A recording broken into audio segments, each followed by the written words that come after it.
Good day, brothers and sisters. It's your brother Rams here, and glad to be back on the airwaves. As always, I first and foremost say thank you to all my listeners and supporters out there. Without your input and your inspiration, I don't know what I would do, but thank you so much, first and foremost. And I'm thankful to the Almighty God because without Him, none of this is even possible. So, again, thank you so much.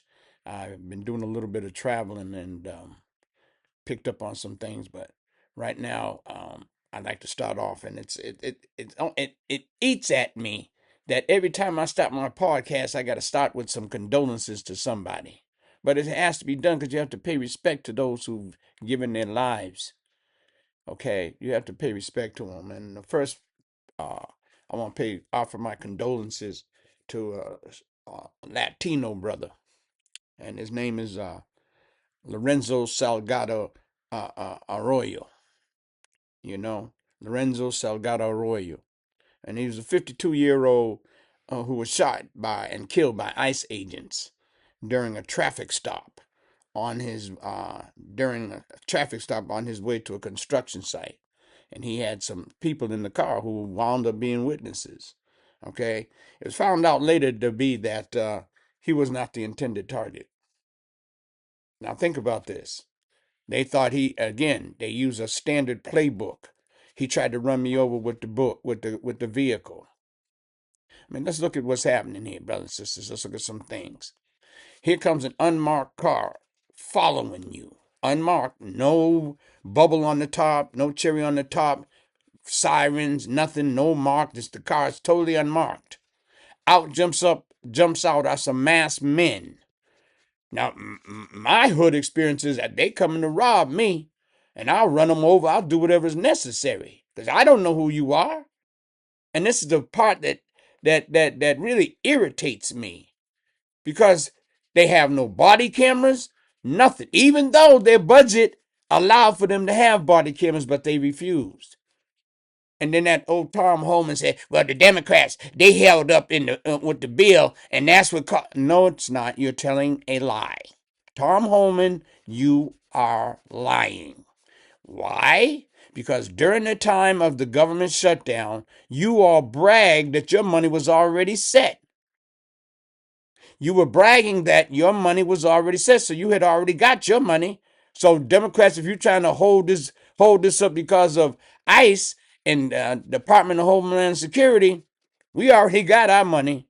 But now all of a sudden, it was the Democrats holding it up. Come on, Tom. Come on. There's some people that used to know him, but again, they switch up, brothers and sisters. Marco Rubio's another one.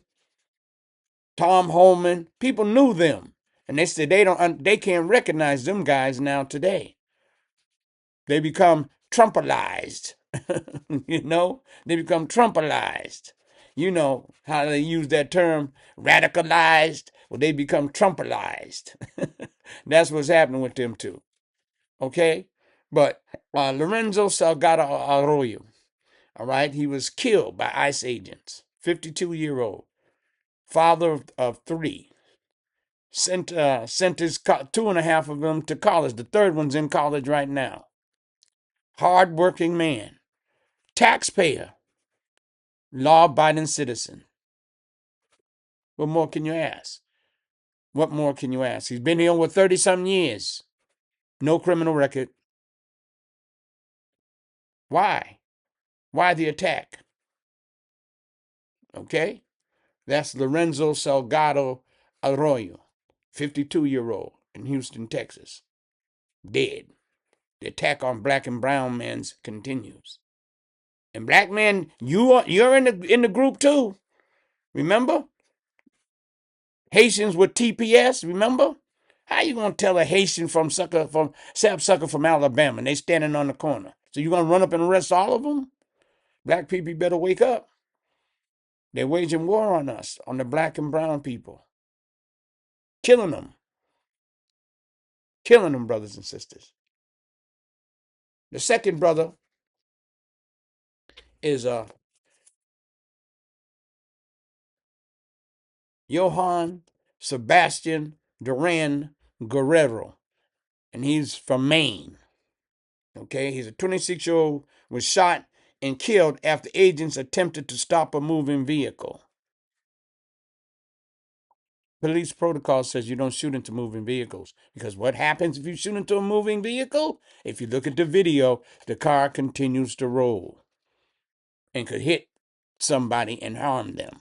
That's why one of the tactics is do not shoot into a moving vehicle. But these ICE agents are not properly trained. Even though they got billions and billions of dollars to train them, they're not properly trained. And that's Johann Sebastian Duran Guerrero in Maine. He too, officials confirmed he was not the target of the warrant. So if you're not the target of the warrant, why are they pulling you over? Think about that. Why are they pulling you over? And they shot, and the agent said, "Well, I shot because I didn't want him to he was possibly going to mess with the public safety." Did he? You shooting them and letting them drive? You done shot them, and the car's still moving. Yeah, the public safety's in danger then.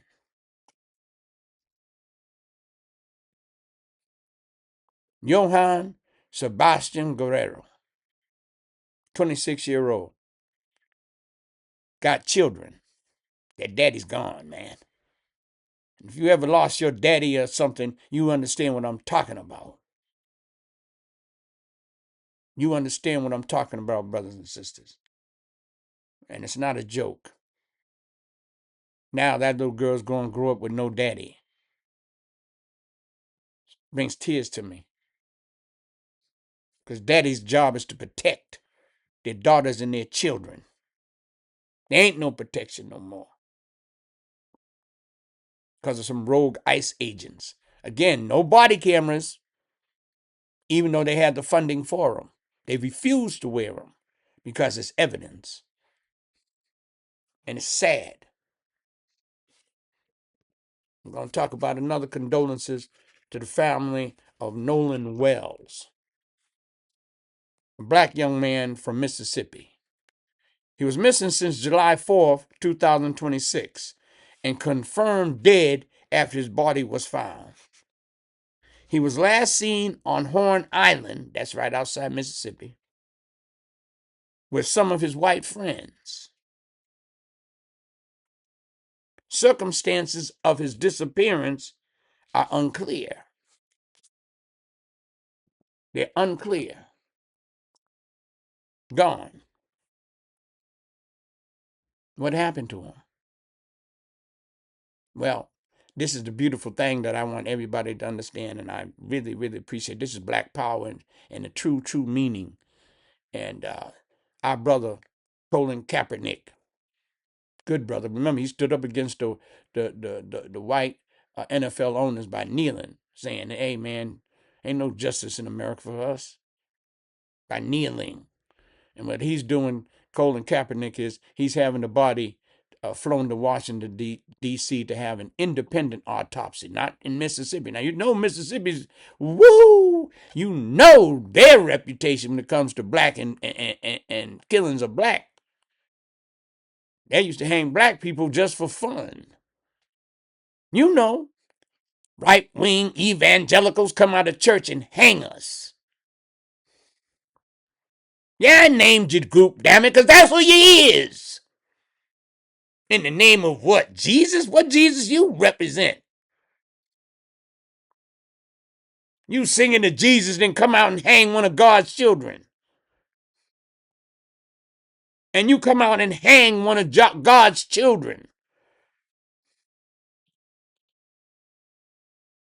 No, I'm not too happy about that. No, I'm not. Because that's my history here.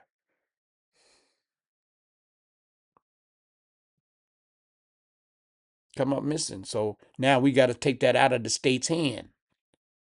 We got to take it out of their hand and get an independent autopsy. And thank you to our brother Colin Kaepernick.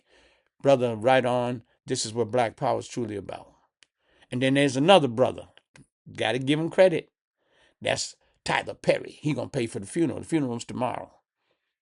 He gonna pay for the funeral. That's black power, baby. We got the power, damn it. Use it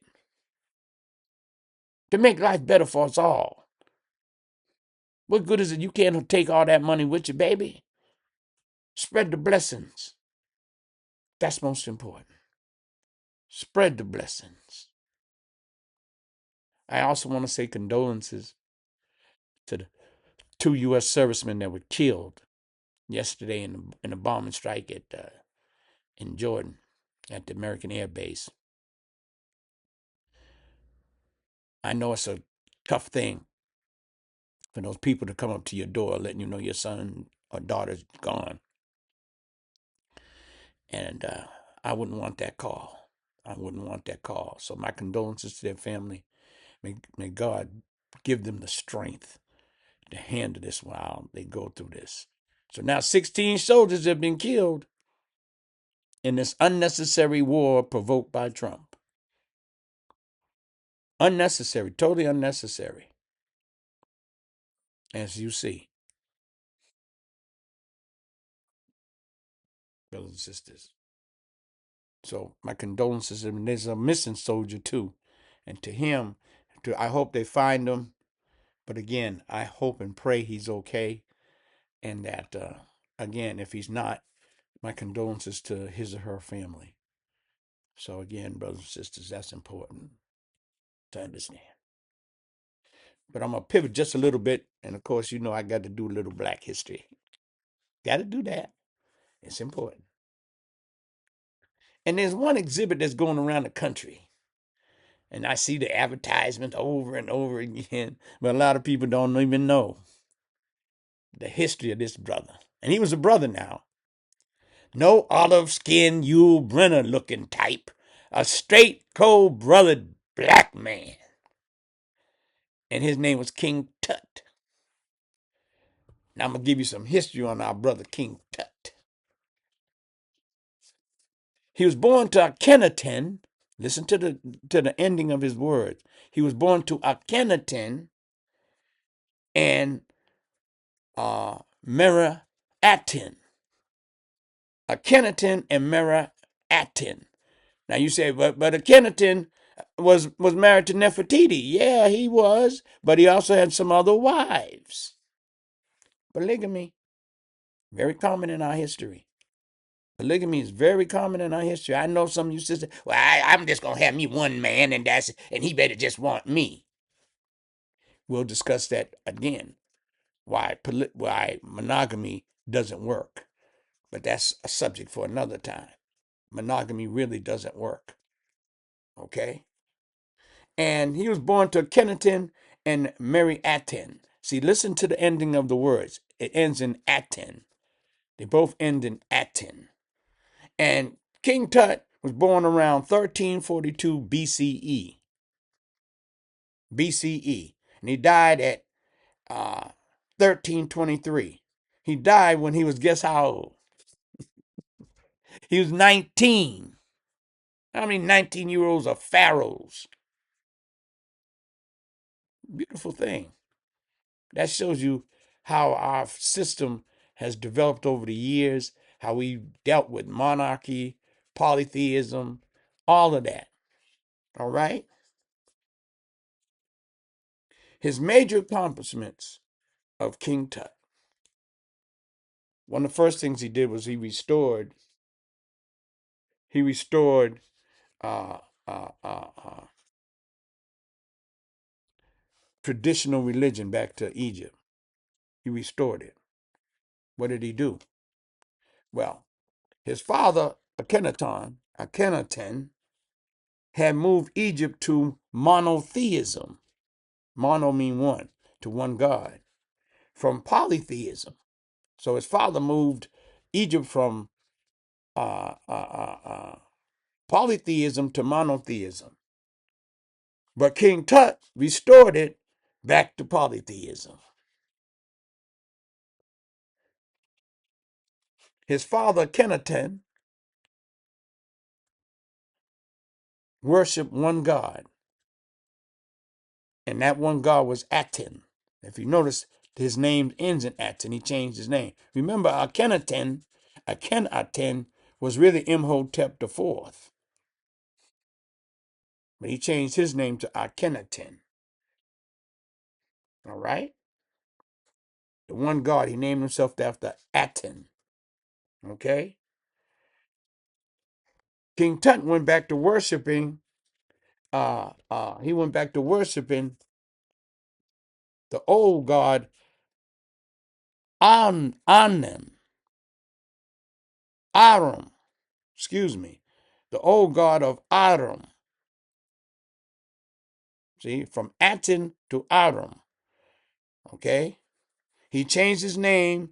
His original name was Tutankhamun. Tutankhamun. That was his original name, meaning living image of Aten. But he changed his name and he turned it to Tutankhamun. Tutankhamun. Tutankhamun. Amun. Okay? So that means the living image of Amun. And he returned that to the god of Amun. So that's one of the things. He relocated the capital from the city his father built back to the traditional center of Thebes, uh, and he did that. Returned the capital. It was a city that his father made up, had built, but he restored the capital to Thebes. He restored sacred shrines. Sacred shrines. He issued decrees restoring the temples, images, priesthoods that had been neglected or damaged during the previous reign. He restored all that. And then he preserved the royal history because he was buried. Look at this. He was buried. This is the young brother. That was the young brother. He still, see, you all got them same traits. You just don't understand your history, brothers and sisters. You don't. He was buried with an incredible, listen to what I'm telling you, with an incredible wealth of artifacts which stayed intact until 1922. That's when British archaeologist and Egyptologist Howard Carter, he funded uh, uh, uh, Howard Carter, and that aristocrat was Lord Cameron. He had a lot of money, so he funded Howard Carter for his excavations, to do excavations in the Valley of Kings. That's how they found King Tut's tomb. And this is 1922. 1922, brothers. And that's important to understand. That's important to understand. So the Caucasian people, Howard Carter, through the funding of Lord Cameron, excuse me, brothers and sisters, through the funding of Lord Cameron, turned around and allowed him to excavate in the Valley of Kings. Now listen to where they excavating in the Valley of Kings. So who are you going to start digging up the kings of Egypt? And they found great wealth in his tomb. And that's why it tours all around the country. But they didn't tell you he was 19 when he died. King Tut, black man. No doubt. No Yul Brenner looking type of dude. No. Straight black man. So I just want to say that to you, brothers and sisters, as part of black history. As part of black history. But again, I'm going to move on to some of the topics that I want to discuss. And one of the things first I want to talk about, the Iran war continues. Okay? Again, 2 more U.S. soldiers killed in Iranian strikes on Jordan's American air bases. Many more wounded and 1 man missing in action. Remember, President Lai said he ain't gonna drag us into no war. Well, the strategy, brothers and sisters, for Iran, you would say, oh, they obliterating them, they bombing them to death. Them people don't went underground, dude. They don't went underground. They ain't up above that. They're not. They're underground, and that's what they're doing. See, there's a strategy when you fight a powerful invader, and that strategy came from Vietnam. You must use the terrain as part of your weaponry. You must use guerrilla warfare. These are tactics used in Vietnam, used in Afghanistan, it's used in Iraq. Iran's playing the long game. They playing the long game on Trump. There's not going to be no peace agreement. You see how long it lasted? Listen, they don't trust him no farther. You can throw your house. They don't. So it makes no sense for them to even think about coming to the table. They just want to keep dragging it out, causing the American economy to collapse. Gas prices going back up, which means inflation is going back up. The cost of the war is still going up. And meanwhile, Americans have a hard time affording groceries, affording health care, affording any kind of transportation. Our farmers are suffering. Our truckers paying high diesel costs that are passed on to the consumer. Inflation is going to rise again. Inflation's on the rise again. Again, gas prices are going up. Again. And then, I'm sorry, but a lot of them people's working for Trump, they are not qualified. And he was screaming DEI. Not a damn one of them is qualified. Look at this, Pete Hegseth. He was no more than a major in the military. So he may or may not have some issues with generals and all that, because they were always over him telling him what to do. So what does he do now? Instead of finding an exit strategy for America, he's too busy trying to determine the testosterone levels of the soldiers, making them take testosterone. What is that supposed to do, Pete? That's not supposed to do anything. It's not going to do anything, baby. It's not. It's crazy. It really is. He's focusing on how much testosterone that the soldiers have in their system. What that got to do with anything? What that got to do with anything, brothers and sisters? It doesn't make sense. Donald Trump and his destruction of America has refused to sign the bipartisan housing bill, which would mitigate the cost of buying a home, renting a home, would add more housing to the market.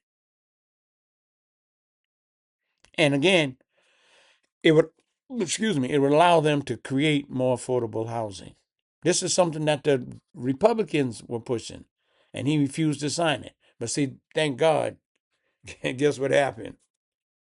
If he didn't sign it in a certain amount of days, it became law anyway. It became law anyway. So that doesn't matter. It doesn't matter. It became law.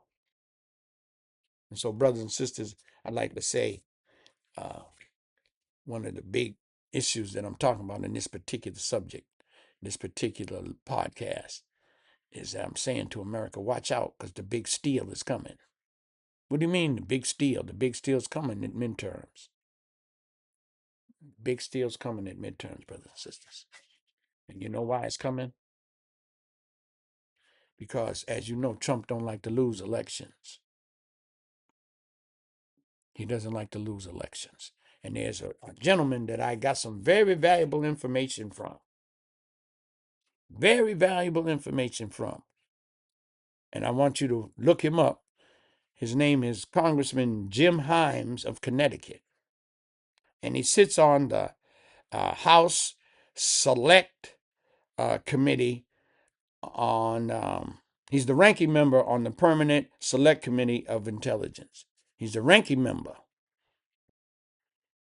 Jim Himes, and he sounds the alarm. And this is what I want everybody to go to when they hear this. Go to Instagram and type in Representative Jim Himes, Himes, Jim Himes, and what he says about what Donald Trump plans to do, because he's not going to accept the midterm elections. He's not. He didn't want to accept the 2020 elections. Now remember, let's go back. Remember there was a big press conference, Trump talking about election security and all of that. All that was a lie and a hoax.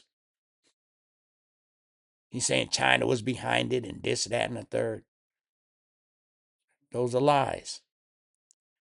And any data that they got was old data. It wasn't some new. He was trying to make it sound like it's some new that's happening. It's not. Jim Himes looked at it. Remember, he's told you, look at the China section. Well, Jim Himes looked at the China section. And do you know 80 to 90% of the documents were redacted? You can't read them. He gave you some foolishness. Trump gave you some foolishness.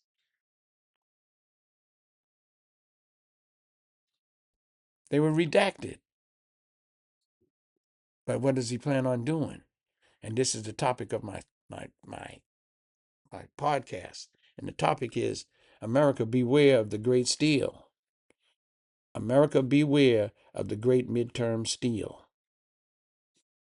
America, beware of the big midterm steal. Now, what does Himes say?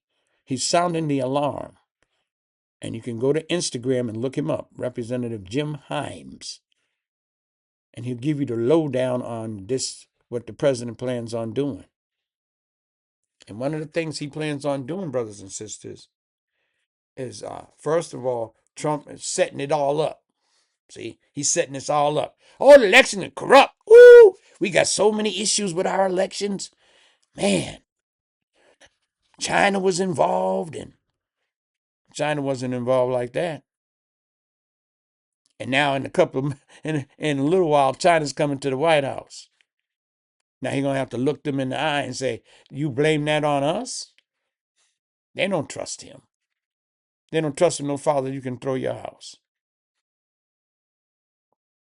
So that's important to understand. But Trump's speech, I want brothers and sisters for you all to understand this. Trump's speech is a setup. Get what I'm telling you? It's a setup to steal the 2026 midterms. Republicans on the straight up tip, they're not going to take nothing. Listen to what I tell you. They're not going to take anything. But by saying that our voting system is already been corrupted, listen to what I'm saying, it's already been corrupted by China, and that our voting system can easily be compromised. Thus, he will not accept the results of the midterm. This is what Jim Himes is saying. He's not going to accept it. Guess what his plans include? His plans include, according to Rep. Jim Himes, is possibly confiscating the voting machines. Confiscating the voting machines, brothers and sisters. In several states, one of them is Georgia. He done already went in there and tried to snatch up the votes. Michigan, because there's that Muslim guy, he's running for Senate. And then in North Carolina with Roy Cooper. So he's looking to go in there and take their voting machines. We got to prepare for the great ripoff. We got to prepare for the great ripoff, brothers and sisters. This is what's being planned by our president. because he's not going to accept the results. Did he accept it 2020? Here he is on that same day, talking 6 years ago about how he was robbed of the election. You weren't robbed. You were not robbed. That was the facts. You lost. And they got sapsuckers up there can't say it. That's what blows my mind. But in my opinion, I got to say this, and I'm passing this on. It's in my opinion, my humble opinion, that these three people are now directly or indirectly responsible for the chaos and confusion here in America. And here we go. I'm going to name them. Again, it's just my opinion, brothers and sisters. But the first one is Merrick Garland. I've said it over and over because he had a chance to put Trump in jail, and he didn't. He didn't take any actions till almost 2 years later when he appointed special counsel Jack Smith.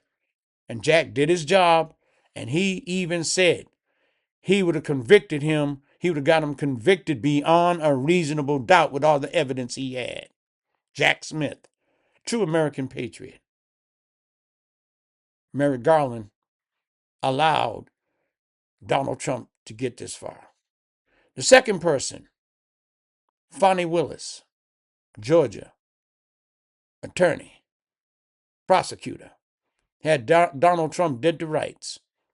On the phone saying, well, if you just find me 11,780 votes, that's all we're going to need. That's a criminal act. That's criminal as criminal can be. But instead of her keeping her peace and doing the right thing, she's getting involved with one of her lawyers. All they needed was one teeny opening, and they seized it. So finally, you had him, in my opinion. The third one is Stone-Faced Mitch McConnell. Well, how he? Because he allows Donald Trump to put 3 Supreme Court justices in one term. In one term, he allowed Donald Trump to put 3 Supreme Court justices on the Supreme Court. Disgusting. Disgusting. And those same 3 judges are now working against the American people. And that's why I asked for term limits from the Supreme Court on down. Because if we don't get term limits, they're going to destroy our country. They're going to destroy our country. So as I say, brothers and sisters, this is America beware. The great midterm steal is in progress. It was set up by that BS election security lecture on Thursday. There's no problem. His own attorney generals, everybody said the election was safe and secure, but he just can't accept it. He just can't accept it. And if he can't accept it, if he loses this one, he's going to do something drastic. Whereas, like I said, in my opinion, if Merrick Garland had put him in jail as soon as he stepped off that plane, we wouldn't be going through this. Yeah, it was unprecedented, but trying to overthrow the government is unprecedented. And then he turned around and pardoned all those people that attacked police officers. He used his pardoning powers to let those people go free. And I believe some of them now got jobs as ICE. But again, brothers and sisters, I'm warning you this. I'm sounding the alarm. Watch out for this midterm elections. Attorney generals, secretaries of states of every state need to come together right now because that's going to be one of his tactics to seize the voting machines in states like Georgia, North Carolina, and Michigan. Because he wants to create chaos because that's his thing. I'm a chaos president. I'm a chaos president. That's what I do. Create chaos, confusion, all of the above. So I say, brothers and sisters, we have to pray that God will protect us. And he will. He's here. You see some devastating flooding, wildfires. All you got to do is go to your Bible. It talks about the flooding and the fires and plagues. They got a virus going around associated with lettuce. Over 7,000 cases. God's not happy with America. So, brothers and sisters, keep praying. Keep working hard. And as I said, my condolences to all those families who've lost loved ones, and especially American soldiers that have died. All 16 of them, to the hundreds of them have been wounded in an endless war. Endless war, brothers and sisters. So again, I thank you so very much for listening. And may God bless you and keep you safe. Amen.